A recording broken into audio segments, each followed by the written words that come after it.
Y lo decíamos recién, ya Sí. está con nosotros. Gracias, de verdad, por su tiempo un domingo. ¿Cómo está? Muy bien. ¿Todo bien? Gracias por la invitación. Por favor, gracias a usted. Lo escuché al ministro y yo lo veía que ponía alguna... Carucci. ¿Tú podés? No lo puedo No, evitar. pero en general yo creo que la prioridad no debería ser una obra pública en general, sino el cuidado de la salud de la gente. Yo diría que todo recurso de obra pública debería estar destinado a mejorar la infraestructura de los hospitales y a construir, a mansalva, diría yo, unidades hospitalarias de emergencia, con los Oh, respiradores pero es el gobierno adecuados. nacional, cree que ya lo hizo y la obra pública... de Me alguna parece que forma no, porque nos estamos volviendo a activa la encerrar. economía. Me parece que no. Si nos vuelven a encerrar, señal de que no, el sistema, aparte las noticias son que el sistema de salud está a punto de colapsar, ¿no? Yo diría que acá habría que permitir la libre importación de vacunas, el que pueda comprarse la vacuna que se la compre, y el Estado que se dedique a darle la vacuna a los que no se la pueden comprar. Estamos hablando Usted está de hablando de que sea jubilados, más allá de los gente de menos gobiernos recursos. municipales y usted está hablando de que la compra de vacunas sea por privados, no de los gobiernos. No, a ver, hasta ahora el negocio lo monopoliza el Estado. Yo lo que digo es, abrámoslo al negocio en un momento en el cual estamos frente a una emergencia, pues están explotando los casos. Digo, en lugar de cerrar otra vez a la gente y volver a fundir a los pocos que estaban asomando la cabeza, permitamos la libre importación de vacunas. Y que el Estado siga proveyendo vacunas, pero que terminemos con este monopolio. ¿Qué necesita Argentina desde lo económico para salir, para estar más sólida, para comenzar a aparecer nuevamente o a asomar la cabeza? Y yo tiene que ser una cosa, tiene que hacer algo que es la antítesis de lo que viene haciendo ya hace muchas décadas. No importa quién gobernó, todos hicieron más o menos lo mismo porque todo terminó mal. Tiene que ser la inversa de lo que estamos haciendo. Ahora, la buena noticia es que esa antítesis no es que se hace en Marte, en Saturno, es para extraterrestres. Lo que hay que hacer es sentido común. ¿Cuáles son las cosas de sentido común? Las cosas que hacen los países donde la gente vive bien. Yo te diría, las cosas que hacen los países donde la gente vive bien, la gente de laburo, el estudiante, el empresario, el jubilado, el beneficiario de un plan incluso. Mirá, se le cobra una cantidad razonable de impuestos a la gente, no el delirio de impuestos que se pagan acá hoy. Las leyes laborales promueven el empleo en blanco. Nosotros tenemos 6 millones de trabajadores trabajando en negro. Y las empresas compiten con el mundo, no te cobran cualquier cosa por cualquier cosa, acá como ocurre acá. Acá una chapa con 4 ruedas te sale un ojo a la cara, le rompe el bolsillo a la gente. Yo creo que hay que hacer una economía auténticamente a favor de la gente, pero eso implica demoler una suerte de muro de Berlín que hay en Argentina, de sindicalistas mafiosos, que no se ocupan de los trabajadores, de políticos impresentables y empresarios muy prebendarios también, claramente, que creen que el derecho adquirido es cazar en el gallinero y no competir con el mundo y cobrarle acá a la gente cualquier cosa por lo que venden. Ahora, Esas tres el país tiene reformas... un 42% de No, pobres. Digo, ¿cómo no contenés, se cómo discuten. contenés a los pobres? ¿Cómo contenés? Porque dice, No, a ver, pero- hoy el gasto del Estado es el mayor gasto social, es el tema de planes y demás. Sí. ¿Cómo planificás una economía a largo plazo sin dejar a nadie fuera del sistema? A ver, primero que lo que estamos haciendo ha dejado a millones de argentinos afuera del sistema. Lo que Argentina hace, disparates como lo que ha dicho de la secretaria de Comercio, Paula Español, que están pensando o que no les temblaría el pulso de cerrar las exportaciones de carne si el precio de los alimentos sigue subiendo. Ese disparate ya se hizo 1000 veces. O sea, por culpa de lo que estamos haciendo es que tenemos tanta gente fuera del sistema. Cambiar el sistema es para que no haya tanta gente adentro, afuera del sistema, sino adentro. O sea, con respecto a los planes sociales, los planes sociales bueno, no lo podés eliminar de cuajo de ninguna manera. No, claro, por Lo supuesto. que sí podés hacer es tener un plan, un programa para transformar el plan social en trabajo. Si vos haces los cambios que yo te digo, te aseguro que la economía empieza a crecer y vos podés hacer que el beneficiario de un plan que viene a ser contratado por un empresario, a ese beneficiario de plan, que hoy ya hoy no paga aportes patronales, por ejemplo, porque es beneficiario de un plan, que el empresario que lo toma no pague aportes patronales Es el durante plan de la algún Sota, tiempo. El plan de la Sota que aplicó en Córdoba. El Algo empleo subsidiado. algo tenés que hacer. Claro, el empleo subsidiado. Por lo menos, a ver, el plan social no paga hoy aportes patronales, que no lo pague durante algún tiempo cuando es tomado por un Claro. empresario. O sea, vos tenés que tener un plan para que el beneficiario del plan tenga un trabajo digno. ¿Mm? Expert, los Sí. números de la inflación de marzo realmente son graves, ¿no? 4%. Usted dice que está en desacuerdo con este control de precios. ¿Qué es lo que habría que hacer para que dejen de aumentar los alimentos? A ver, yo lo primero que te diría es, ¿cuándo un control de precios funcionó? Nunca. ¿Para qué vamos a hacer lo que ya sabemos? ¿Qué es lo que se podría hacer en opción? Mira, yo creo que va a ser algunos, no te digo que el gobierno haga estos cambios, porque creo que conceptualmente no los registra estos cambios que yo proponía recién, pero creo que por lo menos se podría hacer algo, por ejemplo, un tema crítico para mí, el Fondo Monetario. Sí, pero Vos tenés, discúlpeme, pero no me respondió tiene que ver con a esto, una cosa que a la gente le interesa, No, va a pero tiene comprar que ver harina con todos esto. los días, le aumenta, y hay algún No mecanismo te va a para evitar dejar eso. de Y además subir me da la las cosas por sensación, más que vos expert, prohíbas la lo exportación de interrumpo. cana. Lo que te digo es, darle credibilidad al programa que no la tiene. Hay miedo que vos le defaultés la deuda al Fondo Monetario, es un disparate, ¿me entendés? Entonces acá nadie te va a invertir un peso y la demanda de peso va a seguir en el piso y la inflación va a seguir siendo alta si vos seguís con alguna duda si le va a pagar al fondo o no. O sea, usted dice que los precios están aumentando por no acuerdo con el Fondo Monetario, Por supuesto que más sí. que por los aumentos de precios del sector. A ver, si vos te vas a concentrar en el precio de los alimentos o en el precio de la educación, estás actuando sobre la consecuencia de lo que causa la inflación. La inflación ya está probado que es un fenómeno monetario, de oferta de dinero y de demanda de dinero. Si la gente no demanda pesos por la incertidumbre, por lo que sea, otra, ¿cómo va a cerrar otra vez comercio, restaurantes y bares? Ya se hizo eso. ¿Entendés? Vos tenés un clima de incertidumbre muy grande, que la demanda de peso está por el piso, y eso hace que haya inflación. Podrá hacer alimentos hoy, mañana en los colegios, cuando empiezan las clases, sí que las clases empiezan o siguen. Podrá ser dentro de un tiempo la medicina prepaga si autorizás un aumento de la prepaga, o la suba de las naftas, pero si vos le pones el foco ahí, cosa que ya se hizo 1000 veces, vas a fracasar siempre con la inflación, siempre. No hay solución.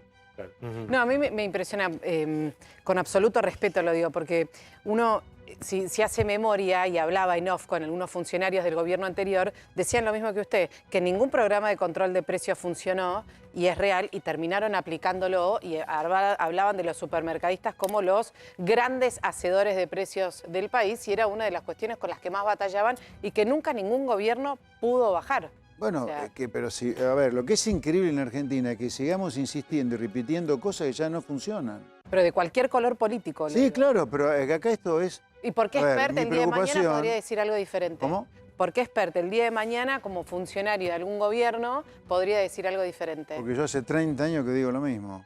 Que todo lo que estamos haciendo está mal, por eso todo termina mal. Claro, lo que le responden es, de ese lado del mostrador es muy fácil, cuando uno viene Bueno, acá y tiene que hacer La gestiones. gente tiene la oportunidad en esta elección, que es una elección legislativa, donde no está en juego el futuro del país, está en juego la calidad del Congreso. Yo creo que Javier Milei en Cava, Luis Rosales en Cava también en la legislatura, y yo en la provincia de Buenos Aires podemos ser mucho mejores diputados que muchos de los que están hoy en el Congreso. Pónganos a prueba, yo le diría, perdido por perdido, pongan a prueba a nueva gente. Si esta generación de políticos, los Macri, los María Eugenia Vidal, los Alberto Fernández, los Cristina, nos han llevado a este lugar. La mitad de la población pobre, 2/3 de los chicos pobres, inseguridad, droga, villa, miseria. Yo digo, esta gente ya sabemos que no sirve, no funciona, voten otra cosa. Ahí se va a probar. Pero es que si Si la votamos coherencia otra no cosa, es los lo que yo argentinos digo. en algún punto decimos, bueno, no les ¿Cómo? van a dar lo... Si votamos otra cosa, muchos argentinos pensarán, no les van a dar el poder de gestión. ¿Se entiende lo que A ver, quiero a mí me decir? Porque parece en este país importante. hace 38 años que el sector político, a ver, le guste o no le guste, y a quien le entre que se lo ponga, tiene una deuda muy grande con la gente. Bueno, Muy es la grande. deuda. Los pobres no crecen como las plantas que uno a las va ver, regando. yo Los tengo- pobres los generan las decisiones políticas, no hay vuelta que Por darle. supuesto, a ver, yo tengo casi 60 años, 58 solo en la actividad privada. Hace 2 que dije, esto termina mal, Argentina va a ser Venezuela sin Maduro si sigue así. Entonces decidí Yo creo que los argentinos... meterme en la política. Somos Ahora, yo me metí en la plenamente política para cambiar, no para ser político.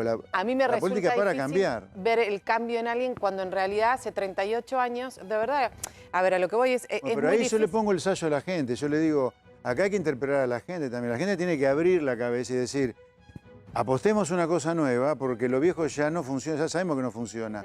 Que deje de votar por el mal menor. Esta es una legislativa, está en juego la calidad del Congreso. Yo creo que es muy importante que gente como nosotros, que solamente queremos hacer lo que hacen los países en los cuales la gente vive bien, no hay ninguna cosa estrambótica, ninguna cosa estrambótica. Poner el título que quieras, pero que la gente pague impuestos razonables, que las leyes laborales defiendan a los trabajadores y que las empresas compitan para darle a la gente buenos productos a bajo precio, no me parece una cosa de loco. Eso es lo que proponemos nosotros.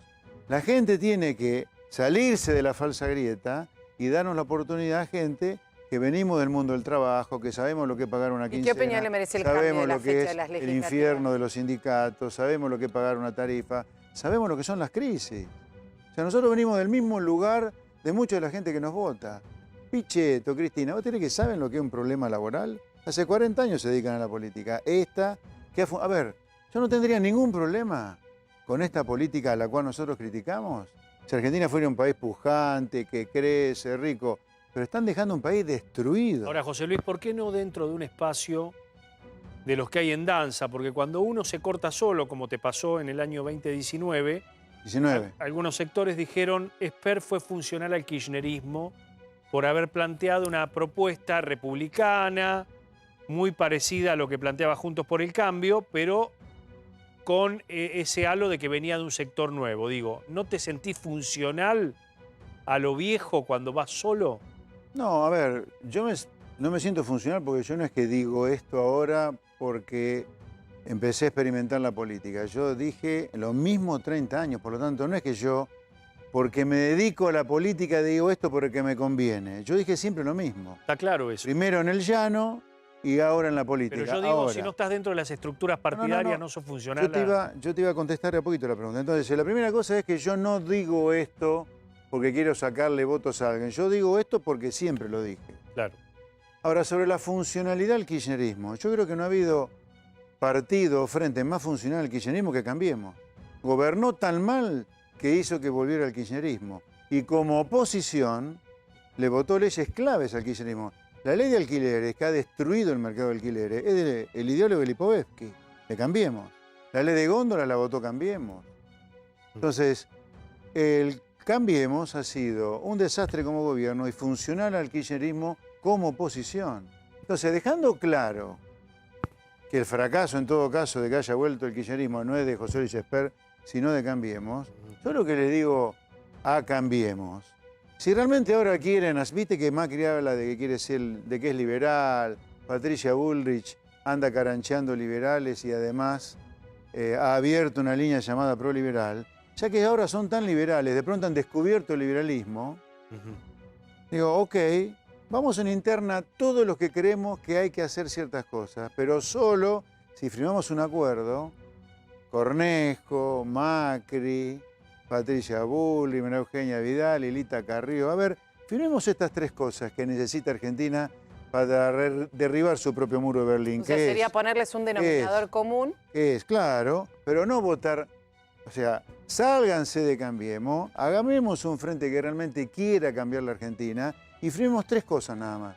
La apertura irrestricta al comercio, que las empresas compitan con el mundo para no romperle el bolsillo a la gente de trabajo, que el Estado tenga un tamaño que genere impuestos pagables y tengamos leyes laborales. A ver, ¿es tan loco pedir leyes laborales que defiendan al laburante? ¿No a estos garcas que tenemos sindicalistas? Bueno, si firmamos estas tres cosas, vamos a una interna y que la gente decida quién es el mejor representante de esas ideas, que son las ideas que aplican los países donde la gente vive bien. Eso es todo.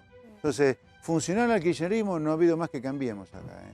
Nosotros muy lejos de eso. Sí, yo coincido en la cuestión de que fondo. Que me encuentren a mí una palabra a favor del kirchnerismo. Yo coincido, no, está muy bien. Yo coincido con vos en el tema de la profundización del fomento del trabajo y demás. Ahora, la experiencia de modificar la ley de contrato de trabajo en la República Argentina ha desembocado en flexibilización laboral, ergo desocupación. Si no se ha generado, por ejemplo, en la década del 90, con la flexibilidad de la ley de contrato de trabajo, más empleo. Al contrario, hay mucha más gente que va afuera. Porque... Digo, ¿cómo haces en una Argentina que... A ver, en Argentina yo te hablé de tres cosas. Con una sola no sirve. Está bien, pero yo entiendo lo que va a apuntar al tema del trabajo. Es que es un sistema, la economía es un sistema de engranajes que tienen que funcionar perfecto, si no, rompes todo de todas maneras. O sea, vos podés tener la apertura al comercio bien hecha, podés tener unas buenas leyes laborales. Ahora, si llegás a tener déficit fiscal, vos vas a tener muchísima inflación si lo financiás emitiendo, o vas a terminar en un default de la deuda si lo financiás con deuda. Entonces vas a decir, ¿pero cómo? Y si tenés una crisis producto del déficit, vas a generar desempleo y pobreza. Y alguien dirá, che, pero ¿Para qué sirvió el cambio en las leyes laborales si tenemos desempleo y pobreza? Ahí Mira, sirvió. no te sirvió para nada, pero no por las leyes laborales que benefician al trabajador, sino porque vos tenés un Estado que gasta mucho más de lo mucho que recauda, genera inflación o genera déficit. ¿Cómo achicás el Estado? Yo diría dos cosas. ¿Cómo lo achicás? Dos cosas. Uno, hay que eliminar la coparticipación de impuestos. Basta de los señores Infran de Formosa. Los impuestos federales van solo para gastos federales y si el señor Infran en Formosa quiere mandarse un mega estado, que vaya a cobrarle impuestos a los formoseños no lo va a poder hacer. A mí me parece inmoral directamente que el pobre esté pagando IVA sobre el sachet de leche para que una parte no menor de esa plata vaya al señor Capitanich en Chaco, que tiene a toda la provincia. Pero eso tiene que modificar la Constitución. No la modifiques. No hace falta. ¿Cómo hace Tenés que cambiar la manera encima le debes a la Constitución la ley de coparticipación. No hay que abrir la Constitución. Vos podés decir, en un acuerdo obviamente con todos los gobernadores, los impuestos federales van para gastos federales. A mí me parece inmoral que si un gobernador decide hacer, como yo lo he visto, un IMAX en Misiones, que eso lo esté pagando el laburante del conurbano de José Cepaz. Si en Misiones deciden hacer un IMAX del Estado, cobrar el impuesto a los misioneros, pero que no lo pague el pobre laburante de Córdoba, de Santa Fe. ¿Y no crees que hace falta una buena ley de coparticipación, teniendo en cuenta que es una deuda con la Constitución del 94 y que prioriza el tema de la dictadura de la billetera a nivel federal? No, bueno, pero querés eliminar una ley. Pero guarda, lo que pasa de acá, estoy seguro que el grueso de la gente, a ver, los gobernadores ni hablar, cuando hablan de modificar la coparticipación hablan de tener más plata, no menos. La dictadura de la billetera ocurre justamente porque muchas provincias reciben mucho más de lo que aportan. Pero si vos destinaras los gastos, los impuestos federales, lo que se coparticipan, solo para coparticipar en las provincias a los gastos federales, se acabó la dictadura de la billetera. La dictadura de la billetera ocurre porque en general hay muchas provincias que aportan mucho más de lo que reciben. Claro. O sea, acá tiene que haber correspondencia. Claro. Si vos aportás poca coparticipación, recibís poca coparticipación. ¿Estás de acuerdo con el recorte a Larreta? ¿Estás de acuerdo con el recorte que le hizo el gobierno a Larreta? No, yo lo que diría a Larreta es, ya que es un dato que le eliminaron la coparticipación, que se ponga él al frente del reclamo de que la coparticipación cambie sustancialmente respecto de cómo está. Porque como está, el pobre de una provincia grande como Buenos Aires, Santa Fe, Córdoba o Mendoza, está subsidiando a orgías populistas como la de Formosa y la de Chaco, por ejemplo. Tiene unos términos. ¿Viste? Orgías populistas. Pero es que hay que cambiar, no nos asustemos. Es un titulero. Que si no cambiamos, en 20 años vamos a tener 70% de pobres. No nos quejemos si no cambiamos en serio el sistema este empobrecedor. Si en 20 años tenemos 70% de pobres, no 50%. A ver, nadie se pregunta por qué Argentina no tenía pobres hace medio siglo y hoy casi la mitad de la población es pobre. Bueno, hay un motivo por el cual de cero pobre hemos pasado a 40% de pobres, o de no tener villas miseria a tener 4 millones de personas viviendo en villa, o de no tener inseguridad a no saber si volvemos a casa después de ir a trabajar. Hay un motivo. El motivo son estas cosas que estamos hablando. Las leyes laborales, el tamaño del Estado. Perdón, después del 2001, el Estado se convirtió en un gran empleador también. ¿Cómo? Que vos desde el 2001 para acá tenés al Estado como el gran empleador. Entonces, ¿cómo desabotonás eso? ¿Cómo desabrochás eso? Pero, ¿sabes? Pero espérate. ¿Cómo hacés para...? No podés... El empleador, que es el Estado, ha pisado al empresario privado, al comerciante, al dueño de bares, al dueño de una gomería, a impuestos, a regulaciones y a crisis. Tener un Estado de un tamaño razonable, cobrar impuestos razonables, no gastes más de lo que recaudás, y el sector privado va a generar empleo, va a generar consumo, va a generar inversión, y la economía va a crecer y nos vamos a olvidar de un montón de problemas. A ver, lo que yo te digo que hay que hacer, ya está inventado, ya está probado. El delirio es nuestro de no hacerlo. A ver, de nuevo retomo el tema de la salud.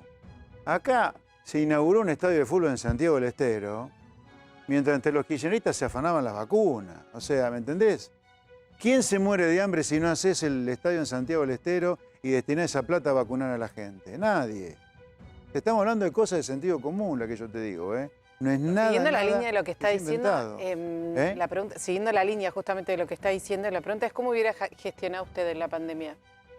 de un día para el otro encontrarse que iban a morir una enorme cantidad de gente.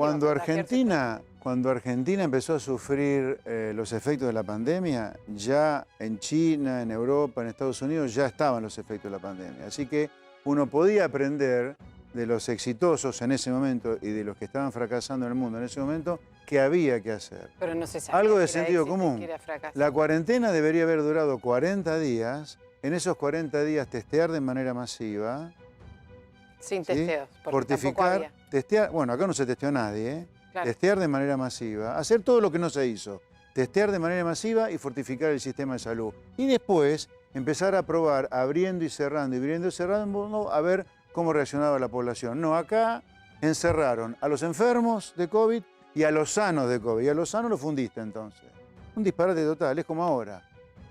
Con la explosión de contagio, en lugar de encerrarnos otra vez, liberen la importación de vacunas. Que se vacune todo el mundo que lo puede pagar, que se vacune. Y el Estado que se concentre en jubilados, los que están con problemas de salud y los que no pueden comprar la vacuna. Usted hablaba de la preocupación que le significa el gasto fiscal, el déficit en principio, el gasto en una parte. Recién mencionábamos la posibilidad, yo lo mencionaba al inicio del programa, de que había dicho el subsecretario de Energía de que se mantuvieran congeladas las tarifas. Esto naturalmente afectaría por el lado del gasto del presupuesto. ¿Usted cómo ve eso? Me imagino, por lo que decía, digamos, cualquier condicionante a la cuestión de las tarifas, me parece que no está muy de acuerdo, pero le pregunto, ¿cómo vería, qué haría en este momento? Congelar tarifas, pero ya congelamos tarifas de nuevo, ya hicimos el congelamiento de tarifas y terminamos con un déficit energético que lo pagamos con, primero, el vaciamiento del Banco Central de Reservas y después con una gran devaluación. No repitamos los errores del pasado, no lo repitamos a eso. Y habría que aumentarlas en el contexto de COVID. Bueno, pero discutamos el concepto, lo que digo es, después discutamos cuánto en todo caso, pero no repitamos los errores del pasado porque es falso que el congelamiento de tarifas no lo paga nadie. Vos congelás tarifas, viene el déficit energético, durante algún tiempo subsidiarás y alguien paga el subsidio y un día te explota por el lado de las reservas o por el lado del dólar. O sea, no hay nada gratis, no engañemos a la gente. Congelás tarifa, alguien lo paga el congelamiento de tarifa, pero que además lo hicimos hace poquito a eso. Yo no le veo ningún sentido. O sea, ¿usted no hubiese congelado las tarifas del 2020? No, claramente que no. Claramente que no. José Luis, ¿cómo se explica que en esta crisis tenemos todavía inflación? Bueno, vos tenés 4% de inflación en promedio mensual, ¿no? O sea, estamos lejos de una hiperinflación. O sea, yo creo que este año vamos a tener más inflación que el año pasado, pero Argentina no va a tener probablemente una crisis hiperinflacionaria. Para que la gente tenga una idea, cuando Argentina tuvo... Ahora voy a contestarte la pregunta, ¿no? Pero para que tengamos precaución y no terror al divino botón. Cuando Argentina tuvo hiperinflación, la inflación diaria era de 3%. La diaria, ¿eh? 3.000 la total. Bueno, hoy tenemos 4% por mes. Este año será 50 o más la inflación. Yo creo que tenés la inflación... A ver, el problema de la inflación hay que razonarlo igual que como se razona el problema del precio de la manzana. Te sobra manzana, baja el precio de la manzana. Si te sobra dinero, te baja el poder de compra del dinero. Eso es más inflación. Entonces, ¿por qué hay inflación? Porque te sobra dinero y no hay mucha demanda de dinero. Ahora, ¿por qué hay mucha oferta de dinero? Porque el agujero fiscal, a pesar de las retenciones, a pesar del impuesto a los ricos, el Estado gasta mucho más de lo que recauda. Entonces, el Estado se financia el déficit emitiendo. Claro. Por eso tiene inflación por un lado. Por el lado de la oferta de dinero. Ahora, también es un problema de demanda de dinero. La expectativa que hay no es una muy buena expectativa sobre la economía. Entonces la demanda de dinero no crece mucho. Como tenés exceso de oferta de dinero porque te sobra oferta y te falta demanda, tenés inflación. Y vamos a seguir con inflación. Claro. Vamos a seguir con inflación. Lamentablemente este año es la inversa en algún lugar del año pasado. El año pasado tuviste, por el encierro, baja inflación y baja actividad. ¿Y estás de acuerdo? Este año, al haber abierto un poco la cuarentena, vas a tener más actividad y más inflación. ¿Te podés quedar unos minutitos más con nosotros? ¿Cómo no? ¿Sí? No, sí. no tenés que... Voy a pedir agua nada más. Sí, cómo no. Ya gestionamos un poco de agua para José Luis Espert. Gracias. Aprovecho, Espert, no la pregunta, pero por supuesto el hincapié que hacía Facundo, ¿no? En de esto de lo que se enamoran muchos de los políticos de nuestro país, de hacer sus posturas cada vez más fuertes hasta llegar a los extremos y perder en algún punto en ese camino las cuestiones más principales por las que venían a ofrecerse como candidatos. Pero ¿cuáles son esas posturas extremas? Porque yo repito, me parece que acá hay que plantearse el por qué Argentina se está transformando en un país miserable. Y esto no es una frase ya. Estamos cerca de ser un... Entonces, eso de endurecer posiciones, o sea, hay un diagnóstico de por qué Argentina, en el resto de la clase política, digo. Nosotros tenemos nuestro diagnóstico. Si no están de acuerdo, bueno, díganlo, pero pretender ganar elecciones bailando Gilda o Globito es una cosa de agarrarle el pelo a la gente, es tomarle, es mojarle la oreja a la gente. La gente se está fundiendo, muriendo de hambre, la matan con la droga, miseria y las posturas extremas. ¿De qué postura extrema estamos hablando? Estamos a punto de llegar al 50% de pobres. ¿Cómo no va a pensar en cambiar lo que está haciendo? Para ser más fuerte y para hacerlos, de alguna manera mejor fundamentados y clavarse adelante de un despacho y golpear así la mesa y demás, se vuelven cada vez más extremos. No, y en esa vuelta cada vez más extremas, pierden la noción de un montón de cosas y ahí es donde se genera lo que usted está mencionando. No te entiendo lo que decís. Claro, a ver, cualquier político de los últimos años, estoy hablando de cualquier cargo público, no solo los que se van con el voto popular, llegan a un despacho, llegan al lugar donde toman decisiones, empiezan a golpear despachos y para hacer sus posturas, oírse y cada vez más firmes, llegan al extremo y ahí es donde la decisión política tomada en un lugar de extremo genera una enorme cantidad de consecuencias que la pagamos nosotros a lo largo de los años. Acá, más allá de si golpeas el puño o no golpeas el puño, es una forma de explicar, es una metáfora. Es una cosa de metáfora. Acá lo que hay que hacer son reformas para que la gente empiece a vivir menos mal al principio y cada vez mejor.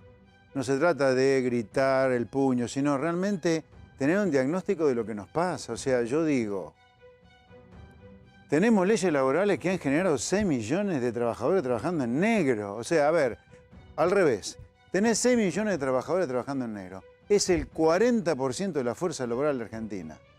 Gente que no tiene derecho, así como está el sistema, a medicina, a jubilación, a aguinaldo y a vacaciones. Si quieren se la dan y si no quieren no se la dan. Yo digo, 6 millones de trabajadores en negro, un delirio. ¿A qué le va a echar la culpa? ¿A la ley de igualdad de género? ¿A los ambientalistas o a las leyes laborales? No, entonces, decir que hay que cambiar las leyes laborales, decir que hay que cambiarlas, no es extremar ninguna postura, simplemente pero hay que sentarse a una mesa de consenso, porque si vos llegás a un gobierno, todo lo que quiera gestionar para lo que te votaron, es olvidarte de la otra mitad del país. No, pero espera. Ese es el punto también. ¿Vos tenés que a algún trabajador le conviene estar en negro? No. Bueno, pero entonces tenés que cambiar la ley laboral. Porque además eso también te hace muy tibio el método solidario de seguridad social. Es decir, te deprime la seguridad social si vos tenés trabajadores en negro. No podés pagar buenas jubilaciones. Es como el cuento de la buena pipa. O sea, te cambio a otro plano porque se conecta con este. Si tenés 1/3 de la economía en negro, la cantidad de impuestos que te perdés de recaudar sobre esa economía en negro, por eso reventás impuestos lo que están en blanco. Pero sin consenso y sin acuerdo programático es imposible. Por supuesto. Pero ¿sabes qué? Lo bueno de una elección legislativa, si a nosotros nos va bien, si sacamos diputados y concejales en el interior de la provincia de Buenos Aires o de Cava, va a haber gente que va a empezar a hablar de otra cosa, de cosas que le benefician a la gente en serio. Entiendo el mensaje. Te quiero hacer una pregunta a ver si te sacas pero que acá sabes qué pasa en serio. Quiero sacar un título a esta hora de la tarde. Un segundito más. Sí. La gente, yo interpelo a la gente porque afortunadamente hace casi 40 años que votamos, hace 40 años casi ya que recuperamos la democracia, hagámonos cargo de lo que votamos también. Por eso digo, votemos otra cosa también. ¿Quién te gusta más, Macri o Vidal? Ninguno de los dos. ¿No estás más cerca de ninguno de los dos? No. ¿No? No. ¿Qué probabilidad hay de...? Macri fue un fracaso como presidente y María Eugenia Vidal fue un fracaso como gobernadora. ¿Qué querés que te diga? Encima ahora le copia, fíjate la tapa del libro de Michelle Obama, es casi la ¿Te misma. gusta Cristina? ¿Te gusta Cristina? No. Yo creo que el kirchnerismo es lo peor que le pasó a la Argentina en la historia. ¿Y te sentís identificado con algún peronista? Mira, no es un tema de persona. Vos me decís, viene del Caño y dice, mira, la verdad, tenemos que cambiar un montón de cosas acá. por el bien de la gente, por el bien del jubilado, el beneficiario de planes que está harto de vivir del Estado y quiere un trabajo digno, por el trabajador en el negro, el empresario que se está fundiendo. Y yo, hagámoslo juntos, dale. No importa quién sea. Acá a mí lo que me importa es hacer algo en serio, pero en serio, ¿eh? ¿Te gusta Manes? Mazo. Porque Manes viene en una línea como vos, ¿no? No. Digo, él es radical, el radicalismo no tiene nada que ver. No viene de la política, digo. Son de los sí, como... Ahora, vos podés no venir de la política, y está totalmente equivocado en lo que pensás. Yo no sé si Manes piensa que realmente integrarte al mundo, no endeudarte, tener un Estado de un tamaño razonable, reformar la ley de la obra es un tema crítico. A mí me parece un tema crítico ese trío de cosas que tenés que hacer para que la economía empiece a crecer y discutir todas las otras cosas que tenés que hacer. Porque acá tenés que discutir la educación, la salud, la ley electoral. O sea, seguimos votando la lista sábana esa. Claro. Tenemos que reformar un montón de cosas. Claro. Gracias, José Luis. ¿La pasaste bien? Muy buenas tardes. Muy bien, bárbaro. Yo sé que los traen a Mauro, bro. Le mandamos un abrazo a Mauro. Ah, perdona, Mauro. ¿Dónde está la cámara? Mauro, que te mejores. Lo mejor de lo mejor, por favor. Ahí estamos. Bueno, muchas gracias, José. Buenas tardes. Para saludarlo. De verdad.